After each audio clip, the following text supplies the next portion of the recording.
আমার যে দায়, আমার যে ব্যর্থতা, সেটার দায় এবং দায়িত্ব আমি নিজের কাঁধে নিয়ে যদি জননেত্রী শেখ হাসিনা যে কোনো শাস্তি অথবা আমাকে যে কোনো সিদ্ধান্ত দেয়, সেটা আমি মাথা পেতে নিয়ে আমি বঙ্গবন্ধুর আদর্শের সৈনিক হিসেবে, জননেত্রী শেখ হাসিনার কর্মী হিসেবে, আওয়ামী লীগের একজন কর্মী হিসেবে আমার তরুণ প্রজন্মের কাছে যদি আমার কোনো ভুল ত্রুটি হয়ে থাকে, আমি করজোরে প্রকাশ্যে আমি ক্ষমা প্রার্থনা করছি।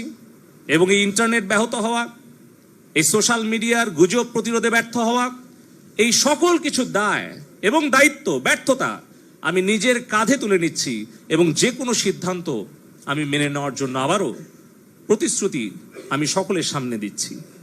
আমার দলের নেতাকর্মীরা, আপনারা সকলে ঐক্যবদ্ধ থাকবেন যেন কেউ কোনো ষড়যন্ত্র করে, সন্ত্রাস করে আমাদের এই এলাকা, আমাদের এই দেশকে অস্থিতিশীল করতে না পারে।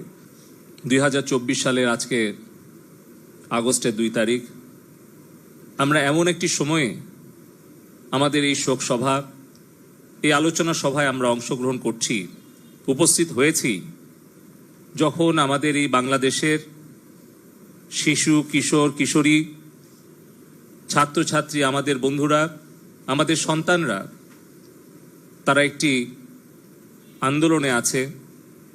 এবং যখন আমাদের সরকারের সাথে এই ছাত্র ছাত্রী ভাই বোনদের একটা ভুল বুঝাবুঝির কারণে দূরত্ব তৈরি হয়েছে, সেই সময়ে দেশে এবং বিদেশে বাংলাদেশের স্বাধীনতা বিরোধী, দেশ বিরোধী ষড়যন্ত্রকারীরা তারা সুযোগ নেওয়ার চেষ্টা করছে বাংলাদেশকে অশান্ত করার, বাংলাদেশের উন্নয়ন অগ্রযাত্রাকে ব্যাহত করার।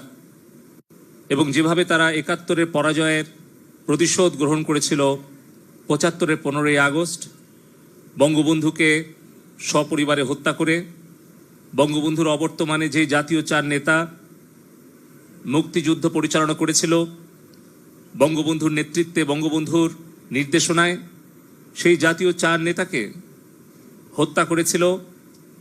এবং 75-এর 15ই আগস্টের পর 21টা বছর বাংলাদেশকে যেভাবে সন্ত্রাস, দুর্নীতির অভয়ারণ্যে পরিণত করেছিল, যারা বঙ্গবন্ধুর কন্যা জননেত্রী শেখ হাসিনাকে 21 বার হত্যা করার চেষ্টা করেছিল, যারা 75-এর সেই অসমাপ্ত প্রতিশোধ সুসম্পন্ন করার জন্য তারা 2004 সালের 21শে আগস্টে বঙ্গবন্ধুর কন্যা জননেত্রী শেখ হাসিনার উপরে গ্রেনেড হামলা করে 24 জন নেতাকর্মীকে হত্যা করেছিল, সেই একই ষড়যন্ত্রকারীরা আবারও কিন্তু মাথা চারা দিয়ে উঠেছে।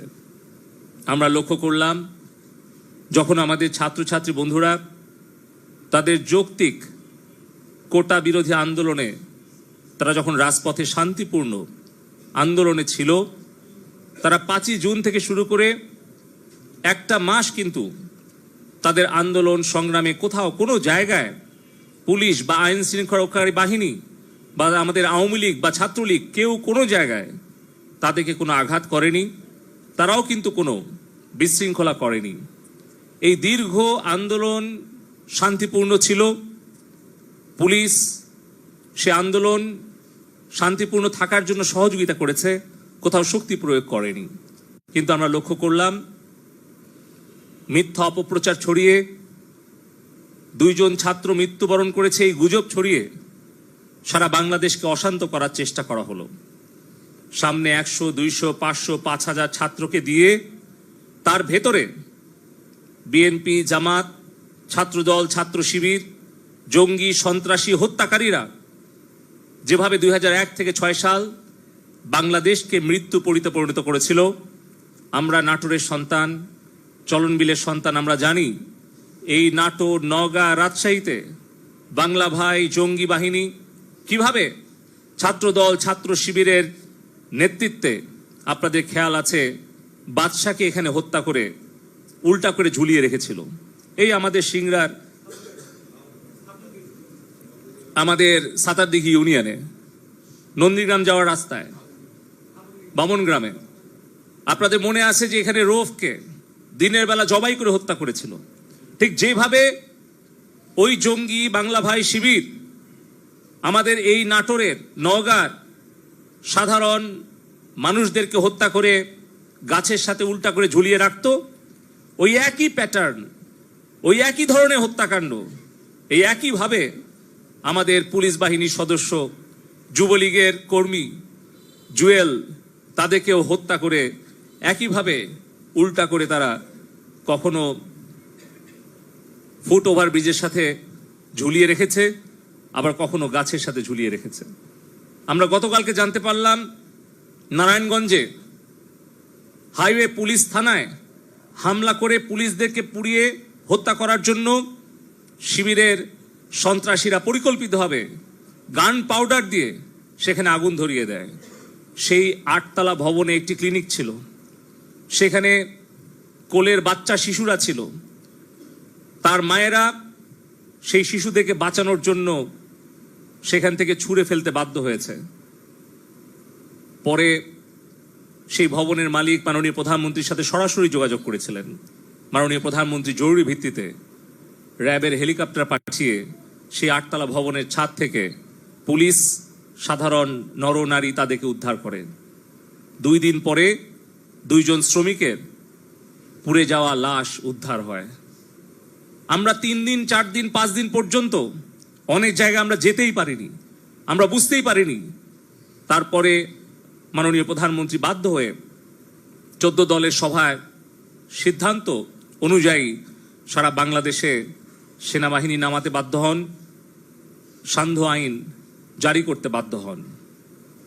আমি শুধু এটুকুই বলতে চাই যে আজকে আমাদের সকলকে সতর্ক হতে হবে, সজাগ হতে হবে, সাথে সাথে সংবেদনশীল হতে হবে। কারণ আমি ব্যক্তিগতভাবে মনে করি এই গত 15-16 বছরে আমরা আওয়ামী লীগ সরকারে আছি, আমরা কখনো 2011 সালে যুদ্ধ অপরাধীদের বিচার করতে গিয়ে আমরা সন্ত্রাস এবং অগ্নি সন্ত্রাসের সম্মুখীন হয়েছি। আমরা 2014-15 সালে বাংলাদেশের গণতান্ত্রিক নির্বাচন প্রক্রিয়াকে অব্যাহত রাখতে গিয়ে আমাদের শত শত নেতাকর্মী, পুলিশ বাহিনীর সদস্যকে জীবন দিতে হয়েছে, হাজার হাজার গাড়ি পুড়িয়ে দিয়েছে, শত শত শ্রমিককে তারা পুড়িয়ে হত্যা করেছে। সেই একই ধারাবাহিকতা আবার তারা এই অশুভ চক্রান্তকারীরা সন্ত্রাস এবং হত্যাকাণ্ডে মেতে উঠেছে। যেভাবেই হোক আমাদের এই ছাত্র, ছাত্রী, কিশোর, কিশোরী তাদের সাথে আমাদের যে দূরত্ব সৃষ্টি হয়েছে, যে ভুল বুঝাবুঝি সৃষ্টি হয়েছে, সেটা আমাদের দূর করার উদ্যোগ গ্রহণ করতে হবে।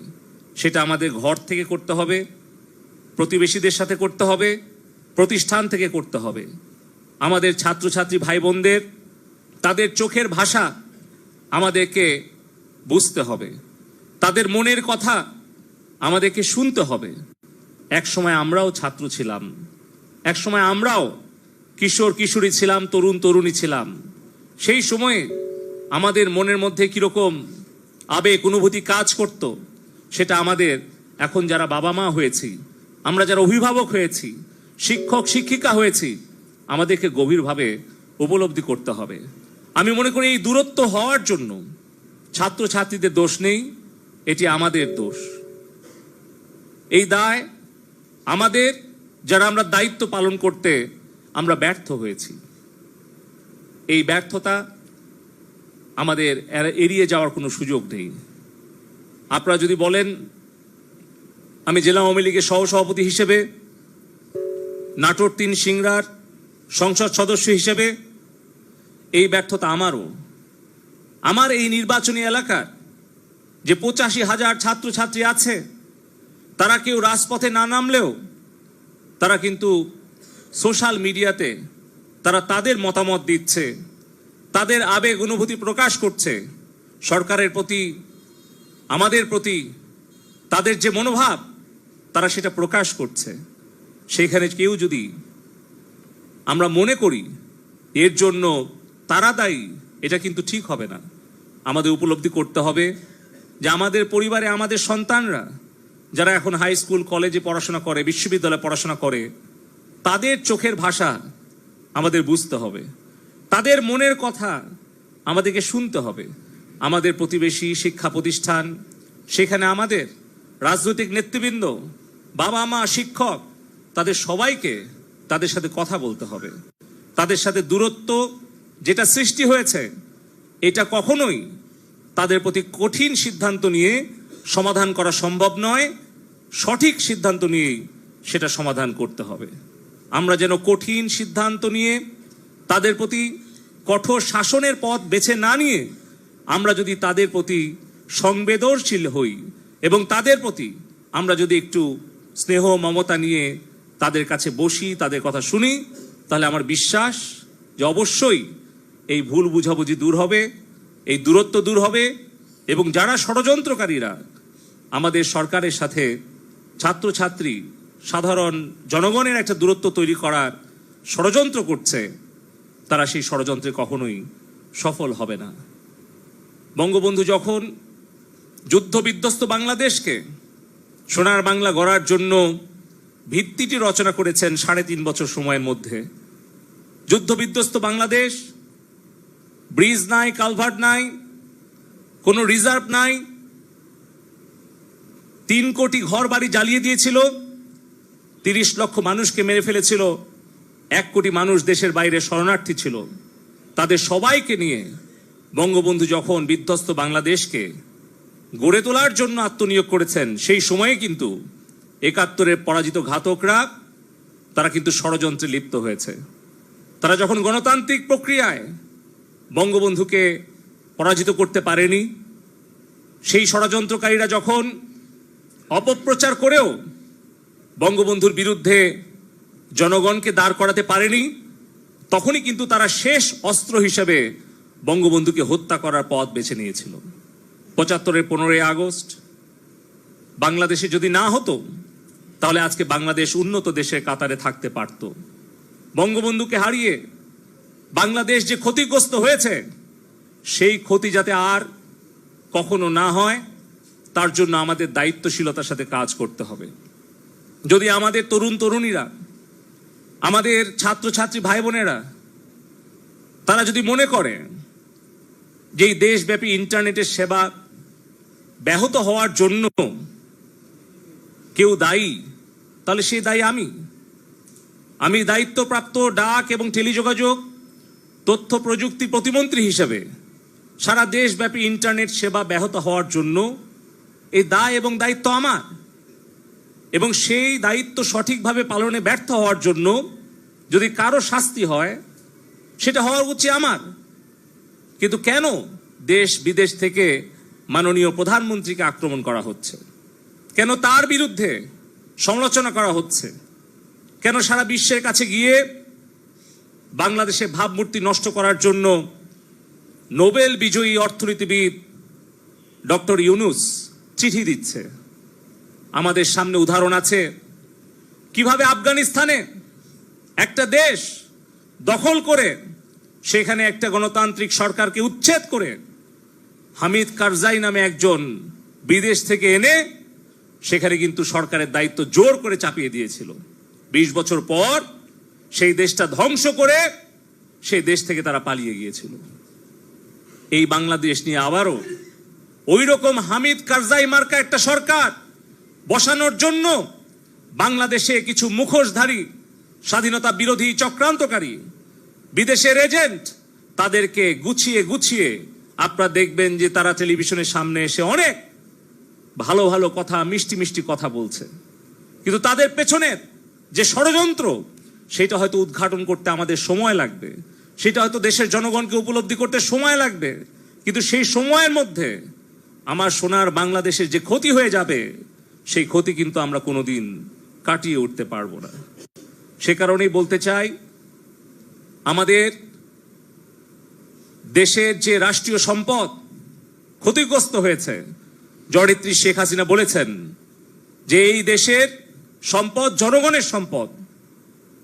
এই বাংলাদেশে এলিভেটেড এক্সপ্রেসওয়ে, মেট্রো রেল, আমাদের স্বপ্নের পদ্মা সেতু, ডিজিটাল বাংলাদেশের যা কিছু অর্জন, এই সব কিছু কিন্তু জনগণের কষ্টার্জিত ট্যাক্সের পয়সা দিয়ে হয়েছে।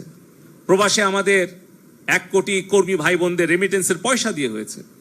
কিন্তু আজকে এই যে হাজার হাজার কোটি টাকার সম্পদের ক্ষতি যারা করছে, তারা নিশ্চয়ই বাংলাদেশের ভালো চাইতে পারে না।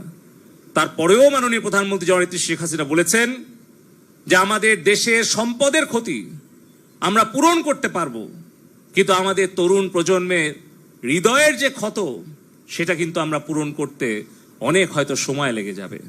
সে কারণে আমি বলতে চাই, আমাদের কারো যদি দায়িত্বে কর্তব্যে অবহেলার কারণে, আমাদের ব্যর্থতার কারণে যদি আমাদের তরুণ প্রজন্ম আমাদেরকে ভুল বুঝে আমাদের প্রতি ক্ষুব্ধ হয়, তাহলে সেই দোষের শাস্তি আমরা পাই।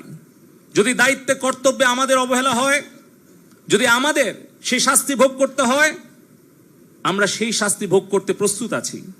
যে কোনো সিদ্ধান্ত মাথা পেতে নিতে রাজি আছি। কিন্তু আমাদের কষ্ট হয় যখন আমাদের কোনো ভুল বা আমাদের কোনো ব্যর্থতার কারণে আমাদের প্রাণপ্রিয় নেত্রী জননেত্রী শেখ হাসিনাকে দোষারোপ করা হয়, তার বিরুদ্ধে সমালোচনা এবং ষড়যন্ত্র করা হয়। সে কারণে আমি আবারও বলবো, আমাদের দেশের 5 কোটি ছাত্রছাত্রী ভাই বোনেরা আছে, আমাদের যদি কোনো ভুল হয়, অপরাধ হয়, তাহলে সেই ভুলের শাস্তি বা সংশোধনের সুযোগ আপনারা আমাদেরকে দিবেন। কিন্তু মাননীয় প্রধানমন্ত্রী জননেত্রী শেখ হাসিনাকে দয়া করে আপনারা ভুল বুঝবেন না। কারণ জননেত্রী শেখ হাসিনা যদি নিরাপদ না থাকেন, তাহলে বাংলাদেশ নিরাপদ থাকবে না। আমাদের সামনে উদাহরণ আছে সিরিয়া, ইরাক, মিশর, কিভাবে ষড়যন্ত্রমূলকভাবে সেই দেশের সরকার সেই দেশকে কিভাবে ধ্বংস করে আজকে গোটা প্রজন্মকে গত 20-30 বছরে ধ্বংস করে দেওয়া হয়েছে। আমরা যেন সেই ধ্বংসের মুখে, সেই ধ্বংসের পথে আমরা বাংলাদেশকে না নেই। যদি আমরা গুজব প্রতিরোধ করতে ব্যর্থ হই, যদি রাজনৈতিক কর্মী হিসেবে, ডাক টেলিযোগাযোগ প্রতিমন্ত্রী হিসেবে যদি সাইবার নিরাপত্তা নিশ্চিত করতে ব্যর্থ হই, তাহলে আমার আওয়ামী লীগের, ছাত্রলীগ, যুবলীগের সহযোগী সংগঠনের নেতা কর্মীরা আপনারা আমাকে দোষারোপ করেন, আমাকে শাস্তি দেন, কিন্তু আমাদের প্রাণপ্রিয় নেত্রী জননেত্রী শেখ হাসিনা আজকে যে সংকটময় অবস্থায় নেতৃত্ব দিচ্ছেন, তার হাতকে শক্তিশালী করুন। আপনারা ঘরে বসে না থেকে আপনারা প্রতিবেশী পরিবার, শিক্ষা প্রতিষ্ঠান, ছাত্র ছাত্রী, শ্রমিক, মেহনতি মানুষের কাছে গিয়ে প্রকৃত সত্যটা তুলে ধরে তাদের কাছে আমাদের কোনো ভুল ত্রুটি হলে আমরা করজোড়ে ক্ষমা চেয়ে দেশের জন্য, দেশের শান্তি উন্নয়নের জন্য, নিরাপত্তার জন্য আমরা এই দূরত্ব দূর করার চেষ্টা করি। আজকে সকাল থেকে আমরা আমাদের নাটোর জেলার সকল নেতৃবৃন্দের সাথে কথা বলেছি। সভাপতি, সাধারণ সম্পাদক সিরাজ ভাই, রমজান ভাই, আমাদের মাননীয় সংসদ সদস্য শিমুল ভাই, এমনকি আমার যিনি নির্বাচনে প্রতিদ্বন্দ্বী ছিলেন সাবেক উপজেলা চেয়ারম্যান শফিক ভাই, তার সাথেও আমি 2 বার কথা বলেছি। আজকে এই সভায় উনি থাকলে ভালো হতো। তবে আমি আত্মবিশ্বাসী যে আমার প্রাণের চলনবিলের সিংড়াতে কোনো সন্ত্রাসী, কোনো দুষ্কৃতিকারী, কোনো দুর্বৃত্ত আমাদের এই শান্তিপ্রিয় সিংড়ার শান্তিকে বিনষ্ট করতে পারবে না ইনশাআল্লাহ। কারণ আমি আক্কাস ভাইকে দেখছি, দবির মামাকে দেখছি, এমন অনেককে আমি আজকে আমার পাশে, ডানে, বামে, সামনে দেখছি, যারা গত 15 বছরে কোনোদিন আমার কাছে কোনো সুযোগ সুবিধা নিতে আসেনি। যখন জননেত্রী শেখ হাসিনা সংকটকালীন অবস্থায় পড়েছেন, তখন কিন্তু তারা ছুটে এসেছেন দলের প্রয়োজনে, নেত্রীর প্রয়োজনে, দেশের প্রয়োজনে, বঙ্গবন্ধুর আদর্শের সৈনিক হিসেবে। আবারও প্রমাণ হয়েছে বঙ্গবন্ধুর আদর্শের খাঁটি সৈনিকেরা, আওয়ামী লীগের প্রকৃত আদর্শের কর্মীরা, তারা অভিমানী হতে পারে, কোনোদিন বেঈমান হয় না।